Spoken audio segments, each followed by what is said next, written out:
आयोजक हैं श्री विमल कुमार दोषी अध्यापक, श्रीमती चेतना दृष्टि यशस साइंटिस्ट इसरो, समस्त दोषी परिवार बागीदोरा जिला बांसवाड़ा राजस्थान, श्रीमती लक्ष्मी देवी प्रतिमाधारी, श्री दीपक कुमार दोषी अध्यापक, श्रीमती अनीशा LIC अभिकर्ता आर्या, समस्त दोषी परिवार बागीदोरा जिला बांसवाड़ा राजस्थान, जोधावत श्री अजित कुमार, श्री नयनेश कुमार, श्रीमती आंचल, श्री तरुण कुमार, श्रीमती मोंटी हित पार्श्व विवान, समस्त जोधावत परिवार, फर्म नवकार एंटरप्राइजेस घाटोल जिला बांसवाड़ा राजस्थान।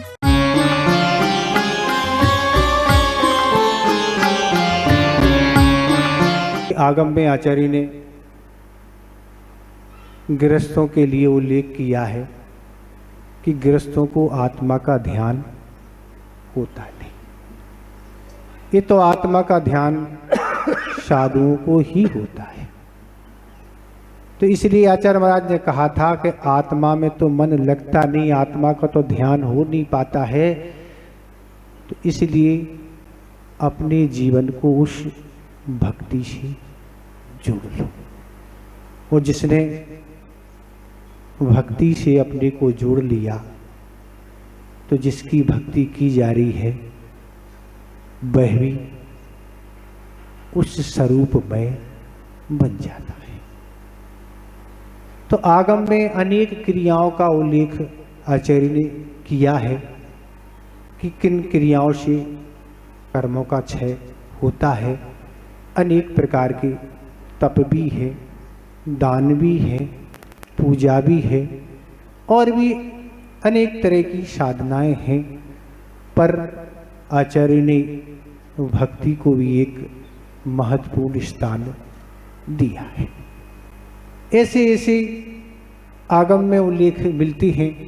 आचार्य पूज्यपाद महाराज ने तो यहाँ तक समाधि तंत्र में उल्लेख कर दिया है कि जिस तरह से वह दीपक बाती की संगति से दीपकमय हो जाता है, इसी तरह यह आत्मा भी संसारी प्राणी की आत्मा अगर उनकी उपासना करता है अरहंत और सिद्धों की तो वह भी अरहंत और सिद्ध बन जाता है। क्योंकि जिसकी भक्ति की जा रही है, जिनके गुणों का बखान किया जा रहा है, तो उनके बखान करते समय जो भी अशाता कर्म चल रहे हैं वे अशाता कर्म सारी के सारी समाप्त हो जाते हैं और ऐसी शाता का बंध होता है कि वह भवों भवों तक कार आता है। कि सीता का ही एक उदाहरण देख लें कि पूर्व कर्म के युग से ऐसा एक अपवाद बन गया, पर वस्तुतः उस भाव में किसी तरह की कोई उनसे त्रुटि नहीं हुई थी। वो तो पूर्व भाव की त्रुटि थी कि उसके फल स्वरूप यह कर्म उदय में आ गया। पर सामने वाले का श्रद्धान कितना मजबूत है कि कुछ भी परेशानी कुछ भी आ जाए पर हमारा कर्म का उदय ही है। और परीक्षा जब ली गई तो बस एक ही उपासना थी, वैसे पंचवेष्टियों का ही उन्होंने ध्यान प्रारंभ कर दिया। व्यक्ति तो सामान्य अग्नि से ही डरता है, पर जहाँ अग्नि उस कुंड में दहक रही हो कि जिनको मिनटों में सारा का सारा शरीर भस्मसात हो सकता है, ऐसी तीव्र अग्नि में परीक्षा लेने के लिए कहा गया। पर वह अरहंत और सिद्धों की उपासना उनकी भक्ति के फल स्वरूप किसी को याद नहीं किया, सिर्फ अपने परम परमेश्वर को ही याद किया। यहाँ अग्नि जल रही है और नीचे से क्या हो रहा है, जल की वर्षा प्रारंभ हो गई। चूंकि वह सती थी, उसका पर पुरुष से कभी किसी प्रकार का कोई संबंध नहीं हुआ, वह सच्चाई मार्ग पर चलने वाली थी और उसने भक्ति की। यहाँ पानी जैसी बारिश हुई, सारी की सारी अग्नि समाप्त हो गई। तो ये है प्रभु की उपासना का फल कि प्रभु की उपासना की जाती है, पर उपासना हर व्यक्ति की नहीं की जाती है। आगम में जो सच्चे देव शास्त्र गुरु का स्वरूप लिखा है, उस स्वरूप से जो सहित हैं, उनकी उपासना करने से ही ये कार्य संपन्न हो सकता है। हम किसी की भी उपासना करना चालू कर दें तो जो उपासना के पात्र नहीं हैं उनकी उपासना नहीं की जाती है, और जो उपासना के पात्र हैं अगर उनकी उपासना हम नहीं करते हैं तो भी हम सम्यक दर्शन से सहित नहीं है। तो उपासना उन्हीं की आगम में कही है जिनकी उपासना करने योग्य है। तो ऐसे प्रभु की उपासना करते हैं। अष्टांग का पर्व आज से प्रारंभ हो गया है। वर्ष में 3 बार अष्टांग का पर्व आते हैं।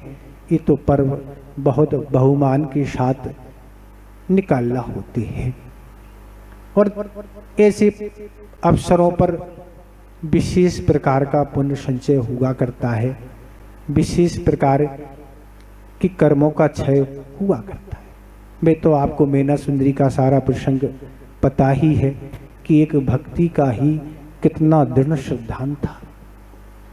बस ये है, अंतर इतना ही है कि उस समय फोटोग्राफी का जमाना नहीं था, मोबाइल का जमाना नहीं था, और भी सारे कारण नहीं थे, प्रचार प्रसार के साधन नहीं थे, पर भक्ति इतनी दृढ़ थी।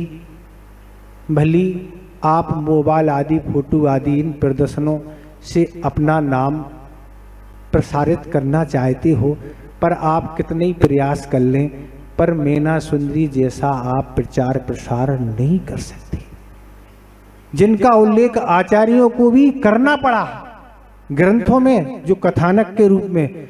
वो क्या कर सकते आप कथानक, आपका नाम आचार्यों के द्वारा लिखित आ जाए।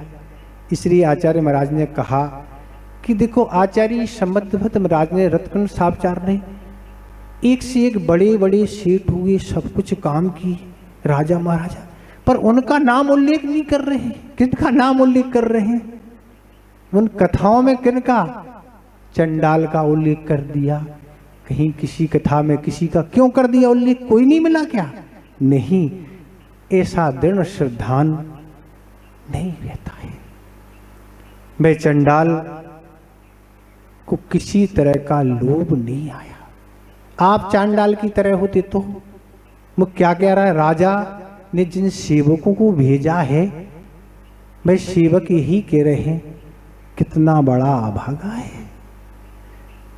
आज तक तो इसने कई लोगों को फांसी दी है, पर आज तो राजकुमार को फांसी देना है ना, और फांसी देना है अर्थात जो राजकुमार पर तरह तरह के आभूषण और कीमती चीजें रखी हुई हैं, पहने हुई हैं, सारी इसको मिलना है। और कितना बड़ा अभावा है। आज कहता है इसका त्याग है, आज हम चतुर्दशी को नहीं करेंगे, ऐसा शब्द उसके द्वारा कहा गया। लेकिन चांडाल को तो लोभ नहीं आया, पर पत्नी को आ गया। तो पत्नी मुख से क्या कह रही है? बाहर गए हैं, और हाथ क्या चल रहा है? अंदर है, अंदर। हाथ का संकेत क्या कह रहा है? लोभ यहां आ गया। ये छल चल रहा है मायाचारी। कहां छुपे हैं? अंदर छुपे हैं। तो आचार्य यही कहते हैं कि जिसने जो संकल्प लिया है उस संकल्प पर बने रहना, उससे च्युत नहीं होना। आप देखो, आचार्य महाराज ने यही कहा था कि सम्यक दृष्टि जो होता है, अगर सम्यक दृष्टि पर कोई भी आपत्ति आती है तो देव शांत नहीं बैठने वाले हैं। देखो, देवों का आसन होता है, वो कंपायमान होने लगता है कि अभी संपर्क सम्यक दृष्टि पर ये आपत्ति आ रही है, तुम यहाँ बैठे हो, तो वह देव शांत बैठने वाले नहीं होते हैं। सम्यक दृष्टियों पर कोई भी आपत्ति, कोई भी परेशानी, कोई भी आती है, देव तुरंत आते हैं और उस प्रतिकार की व्यवस्था करते हैं।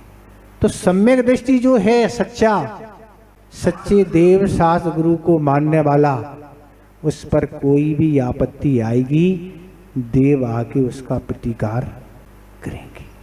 बस साता कर्म का उदय चाहिए, ये भी एक सातवें सिद्धांत है।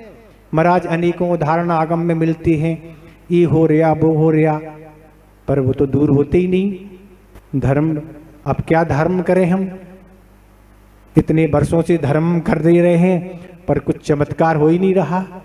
तो आचार्य कहते साथ में साता कर्म भी चाहिए है। जब तक साता कर्म का उदय नहीं आएगा तब तक क्या होगा, सामने वाला सहयोग नहीं कर सकेगा। और जब तक असाता कर्म का सद्भाव नहीं होगा तब तक सामने वाला कितने ही परेशान करने के उपाय करे, कुछ भी करे, तो वो आपको कोई भी बाधा पहुंचा नहीं सकता। असाता का उदय आवश्यक है। तो ऐसी सीता का उदाहरण है। तो आचार्य महाराज ने यही कहा था कि सम्यक दृष्टि जो होते हैं, सच्चे देव साधु की उपासना करने वाले, तो देव शांत बैठने वाले नहीं, देव आके उस उपद्रव को शांत करते हैं। तो आचार्य महाराज ने यही कहा था कि आत्मा में मन लगता नहीं, अपने को भक्ति से उद्घाटित कर लो, भक्ति में अपना मन लगा लो, और वह भक्ति से असाता कर्म जाएगा। और साता कर्म का उदय जैसे ही आएगा, सारी की सारी उपद्रव की स्त्रियां दूर हो जाएंगी। तो इसलिए ये प्रसंग है, ऐसा महान पर्व स्थान का पर्व होता है। वैसे तो गृहस्थों के 6 आवश्यकों में प्रतिदिन पूजन का विधान है, पर ये पर्व जो होते हैं इनमें प्रतिदिन की अपेक्षा और अधिक समय दिया जाए, तब तो हमारी उन विषय कषायों पापों से हमारी संगति छूट पाएगी। ये पर्व यही कहते हैं कि ये इनसे घटाते हुए क्या करो, उस समय को कहाँ बढ़ाओ, पुण्य कार्य में बढ़ाओ। तो इस मनुष्य पर्याय की कुछ सार्थकता होगी। जैसा जीवन हम प्रतिदिन जी रहे हैं वैसे ही हम पर्व में भी वही कर रहे हैं, तो हम क्या है, उस पर्व का महत्व नहीं समझ रहे हैं। तो इस तरह से भक्ति को जोड़ने के ऐसे प्रसंग होते हैं। आचार्य महाराज ने एक प्रसंग सुनाया था कि आज तो आपको विधान पंचीकरण बहुत सहज हो गए हैं। पहले जमाने की बात आपको सुनाना चाह रहे हैं। आचार्य महाराज ने एक मध्य प्रदेश में एक सागर नगर है, वहाँ के लोगों को एक विधान करना था। चतुर्मास का समय था और जो भी विद्वान, जयपुर से एक विद्वान को विधान करने के लिए बुलाया था, पर बारिश अधिक होने से ट्रेनों का आवागमन रद्द हो गया। आना था उनको, विधान की सारी तैयारी कर ली गई, उनको आना था, सारी सामग्री भी रख ली, शुद्धि करके सारी सामग्री लग ली, विधान करने वाले भी सारे उपस्थित हैं और उनको विधान कराने आना। पर अचानक ट्रेन रद्द हो जाने से वे विद्वान उस कार्यक्रम में नहीं आ पाए जिनको विधान कराना था। आखिर सारे लोगों ने विचार किया अब करें क्या। सारी द्रव्य रखी हुई है, द्रव्य चराने वाले सारे उपस्थित हैं, सब कुछ हैं, पर विधान पढ़ना आता नहीं। विधान की क्रिया किस क्रम से कैसे की जाती है ये कोई जानता नहीं। अब आखिर क्या करें, तो बस सारी सामग्री उदक चंदन तंदुल बोल के सारी द्रव्य समर्पित कर दी, हो गया विधान। तो पहले का ये भी जमाना था, पर आज हम आप कितने पुण्यशाली हैं, कितने भाग्यशाली हैं कि आप जब चाहो आप विधान कर सकते, जब आप चाहो पंचायन कर सकते, बड़े बड़े अनुष्ठान कर सकते। ये सारी बाधाएं दूर हो गई। ये महान आचार्य और गुरुओं का प्रभाव है, ऐसे विद्वानों का प्रभाव है कि ये सारी चीज़ें आपको प्रत्यक्षाचारी आदि सब कुछ सहजता से मिल जाते हैं। बस आपको तो केवल अपना मन लगाना है। आपने मन अगर नियंत्रण और कंट्रोल में कर लिया, उस अनुष्ठान में मन को सम्मिलित कर लिया तो आप क्या हो गए? पूर्ण रूप से पाश हो गए। तन तो रहते ही है, तन तो थोड़ा चलता ही रहता, हाथ पैर सिर राउंड चेयर की तरह गर्दन झूमती रहती है, पर मन तो ज्यादा झूमता है। और अगर मन को नियंत्रण करके हम उस अनुष्ठान में लगा दें तो पुण्य की तो बाढ़ आ जाएगी। आचार्य महाराज एक बार कहा था कि सम्यक दृष्टि का पुण्य तो ऐसा होता है कि वह कहीं भी जाए वह पुण्य उसका पीछा छोड़ता नहीं, जहां भी वो जाता है। अब कहे महाराज नरकों में भी, तो नरकों में तो क्या है? नरकों में तो वहां क्या है? सुख की कोई सामग्री नहीं है, सुख की सामग्री का अभाव है, क्षेत्र आदि द्रव्य क्षेत्र सब कुछ गड़बड़ है। तो वहां तो सुख की सामग्री तो है नहीं, वहां तो सुख की गंध भी नहीं। आप गंध लेना चाहें तो नरकों में गंध सुख की नहीं आती है। तो अब नरकों को अपवार रूप में छोड़ते हुए पहले अगर आयु का बंद कर लिया तो नरक जाना पड़ेगा, पर अगर नरक आयु का किसी का बंद नहीं किया तो सम्यक दृष्टि सब इन अनुष्ठानों के कारण वैमानिक देवों में भी उत्पन्न होते हैं। और वहाँ तो सारी सामग्री मिलती ही है, वहाँ तो आपको कुछ करना ही नहीं, न नौकरी करना, न खेती करना, न कोई व्यापार करना, सब कुछ आपको उपलब्ध है। तो इस तरह से सम्यक दृष्टि का पुण्य होता है जो ऐसे अनुष्ठानों में भाग लेते हैं कि वह पुण्य कहीं पीछा नहीं छोड़ता, जहां भी आपको जाएंगे। तो सम्यक दृष्टि तो अच्छे श्रेष्ठ घरानों में ही उत्पन्न होते हैं, राजा महाराजा के ही उत्पन्न होते हैं, जहाँ खाने के लाले पड़े हों, दरिद्रता हो, ऐसी सम्यक दृष्टि ऐसे घरों में उत्पन्न नहीं होती। तो आपको ऐसे अगर पुण्य को घड़ी का तो कोई संकेत नहीं मिल रहा कहाँ है, क्योंकि 10 से ज्यादा तो होंगे लगन। नहीं आप ही करना ना, हमने ही अच्छे से नहीं, अपन तो इतने ही नाश्ता के बाद जो सुपारी सौंप दी जाती है उतने ही दे देते हैं, उतने ही से काम हो जाएगा ना। ज्यादा उनको सुनना नहीं, उनको जाना भी है, वो आपका भी सुनना है। आपने कहा करना है, नहीं आपको करना है, तो इसलिए हम ज़्यादा नहीं कहेंगे, ना हमें ज़्यादा आता है ना हम ज़्यादा कर पाते हैं। बाकी अपन महाराज से सुनेंगे कि अपने जीवन को इन अनुष्ठानों से जोड़ते हुए, पुण्य संचय करते हुए अपने आगामी जीवन को अगर आपको सुंदर बनाना है तो ऐसे पूजन पाठ धार्मिक क्रियाओं से जोड़ते हुए अपने आगामी जीवन को आप सुंदर बना सकते हैं। और अगर आप व्यर्थ के कामों से अपने जीवन को बोड़ते चले जाएंगे तो बस आपकी गाड़ियों की धुलाई के लिए तो नगरों में सर्विस सेंटर होते हैं, पर आचार्य ने तो मनुष्यों की धुलाई के लिए एक ही सर्विस सेंटर बनाया है, वह है 7 नरक। वहाँ ही अच्छी धुलाई होती है। आपको धुलाई वहाँ करवाना है तो फिर इन अनुष्ठानों से दूर रहेंगे तो वहाँ आपकी अच्छी धुलाई हो जाएगी। इतने ही पर्याप्त समझते हैं। अहिंसा परमो धर्म की।